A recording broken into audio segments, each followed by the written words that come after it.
Hello, I'm Josh, and welcome to the very first of the Daily Click Developer interviews. To start us off, could you please introduce yourself? Yeah, my name's Adrian. I tend to go by the username Ishmaru. I've been building games with ClickTeam software and other game engines since 2001. Excellent. So, can you tell us a bit about who you are and what a typical week in your life looks like? Well, I work 3 jobs. I have a loving wife, a 2-year-old daughter, and a 2-month-old daughter. So basically, I get no sleep in between. You can only imagine what kind of lifestyle must be like, but I try to squeeze my game creation in during breaks and during my night shift watching the baby. So, what's the first video game which left a big impression on you? I would have to say it also happens to be my first video game ever as well, but it's the Legend of Zelda Link's Awakening. That was the one on the Game Boy. The amount of detail, exploration, music, memorable characters that they packed into that tiny little Game Boy cart just blew me away. It inspired both my love of games in general as well as my inspired me to want to try to build games on my own. Another noteworthy game I would say is Command and Conquer Red Alert. That sparked my interest in my favorite genre, which is the real-time strategy. Was there any games made of ClickTeam software that had a major impact on you? Yeah, definitely. So this might be pretty generic sounding, but I really love Magician's Lair, and that's kind of one of those like classic games that everyone knows with ClickTeam. But it proved that I could make kind of a Legend of Zelda style game, as well as it inspired me. The art style, which was like this pre-rendered 3D models, kind of inspired because I was starting to learn 3D modeling myself, and it kind of inspired the art style that I still have to this day. Yeah, when I first played Magician's Lair, I just thought, wow, it's amazing what you can create with the software. So, I totally relate to that. And so, can you tell us a little bit more about your game making journey? As I said, I started in 2001, and that was the end of 8th grade, starting of high school for me. Before in elementary school, I actually started building little environments and sprites in Microsoft Paint, and then using the transparency option to kind of move them around, and I'll create little traps, almost like doing these mock-up games, but never really thinking I can actually do it. And then at the end of 8th grade, we were at a bookstore here called Barnes and Nobles, which I don't even think exists anymore, but we were looking in the computer section, and I found this awesome book called Awesome Game Creation, No Programming Required. And I was just begging my brother to buy it for me. So he got it for me, and that introduced me to the Games Factory, as well as like Game Maker and 3D Rad. But the Games Factory really stood out with just how it used to have something called the step editor, which allowed you to basically program as you played the game. And it made it super simple to just jump in, and I was creating games day one.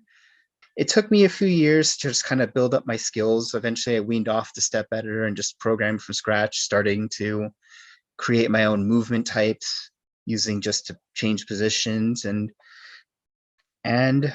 well, here I am several years later, and I had published a few games. We'll talk a little about it later, but I have even building an RTS with ClickTeam software. So it's been quite a journey. Is there a general theme or pattern to your games? Is it only real-time strategy games, or you kind of do more? Oh, I do a few. I do love real-time strategies, and from my experience outside of the ClickTeam software would be I use Mega Glass, which is an RTS engine. So a lot of my RTSs were built in that. But for ClickTeam software, I built a lot more other types of genres like platformers and shooters. And the one thing that does carry through no matter what genre I go with is I have this kind of hybrid of Japanese animation, but with like early low poly kind of N64 era style graphics.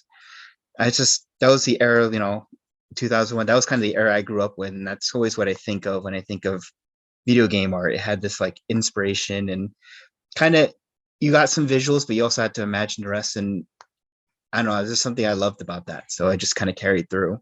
I have played your game. It has a really nice kind of cohesive feel to it in terms of the art style, and feels like you kind of put a lot of thought into what it should look like in the aesthetic. So, what's your kind of process for making all the graphics and sounds and music and so on?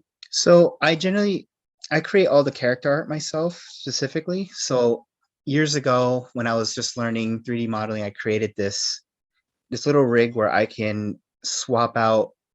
I have a base character that I made, and I was able to swap out various accessory parts, limbs, even the head, and all the textures for these models were uniformly created. So I can just swap out a different character texture or make minor changes, and it super sped up my development. I know you said you played a couple of my games. You probably noticed how there's some similarities between them. And being a solo developer, it's kind of was necessary. Otherwise, I'll spend months building up just the characters themselves before I even get to the actual gameplay.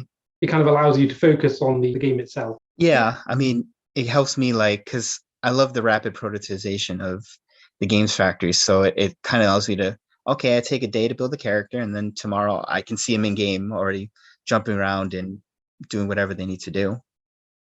Yeah, that makes sense. So what projects are you currently working on? Well, I have two I'm actively building. The first is Ruby, a Ruby fan game, which is a 2D beat 'em up based on the web series Ruby by Rooster Teeth. Mhm. I'm putting a lot of effort into replicating the unique combat style of the main character, along with other iconic characters and monsters from the series. And the other one is Synthetic Onslaught, which is a sci-fi RTS shooter hybrid.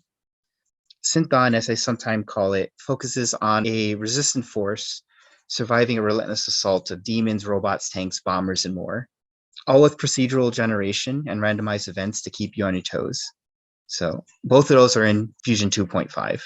In terms of advice for people on the Daily Click who are making their own games and others who are watching who are making games, what small thing do you think that game developers can do which can make a big difference? Focus on small milestones, because I know some people who wanted to get into game development.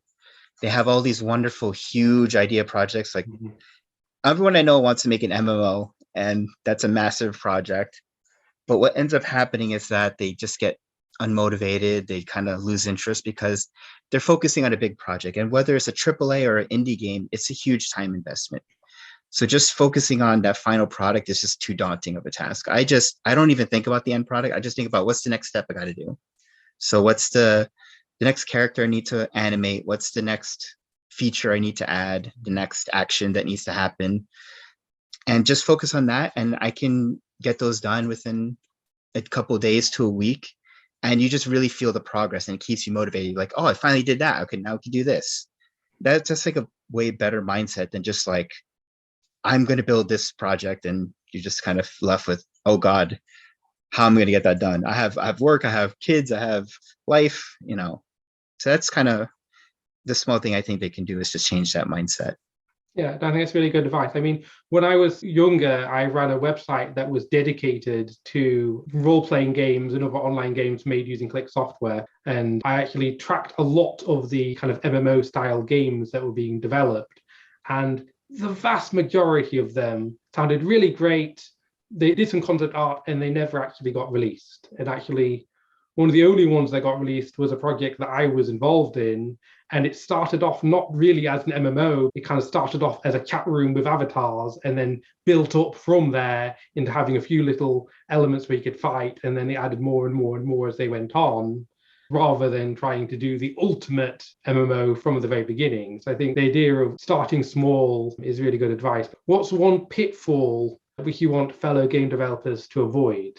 My biggest pitfall and my biggest regret is I waited way too long to start getting my stuff out there. So I was building games since 2001, but the first video game I released wasn't until 2012, which means 12 whole years of games. And actually, some of them were pretty decent, but I was always just like, oh, people are going to hate it. It needs more levels. It's not long enough. It's not this. It's not that. So I kept adding and adding, and I go through these cycles of just like keep adding features, keep adding features, keep adding features until I just kind of get burned out and forget about drop the project, and they'll just sit there like 90% completed but never get released, and essentially that time can just be wasted. What I've been kind of working on since then is just kind of having this more cycles, get the game out early and get feedback and then tweak it and then get another version out. Like especially with the Ruby game, I've been doing that because I have this grand overall idea of a big story and everything, but currently the game does not have any of those elements. It's just like, what can I do right now? I could program the combat. So it's just up. All these patches have been just strictly on updating the combat based on feedback, just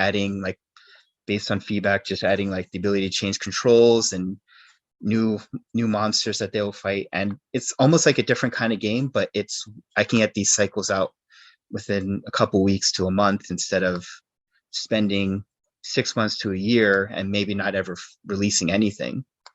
So definitely just kind of got to get over the fear of people not like it. There's going to be criticism whether you take a day or a year, but the criticisms will help you grow. So just getting it out there, getting the criticisms and updating your work, that's just the better way of thinking. And has the feedback that you've got for the game been quite useful for the development? Is it kind of taking you in different directions to what you would have done otherwise? Actually, yeah, it has. One of the things that has been requested that I was adamant on not doing was adding the ability to play as other characters. I thought that, well, if we're going to focus on one character, it's just going to be better, but it seems pretty strongly that the community wanted to be able to play, because the show Ruby is actually an entourage of 4 to 8 characters, depending on which you want to include in that list, but it's at minimum 4, but my game was only focusing on 1. So that's definitely something I didn't really take into account, and that probably would have hurt the overall liking of the game when it finally released if it just had the one playable character. And presumably it's much easier to fix that at an earlier stage than after you release the game, trying to add it on. Exactly, yeah. Well, thank you. That was very interesting. So is there anything that you'd like to plug to the viewers? Yeah, well, I have a Discord server where I offer early access to some of my games, both the Click team and non-Click team, as well as, I encourage people to share their projects and artwork there as well. So you're always free to just stop by and, showcase what you have, or just give me feedback. And we always love to chat. So I'll give you a link to that if anyone is interested in joining. Excellent. I'll include it below the video. Awesome. Thank you. Excellent. Right. Thank you very much for your time. Yeah, no problem. Thank you. Right. Bye for now. Take care.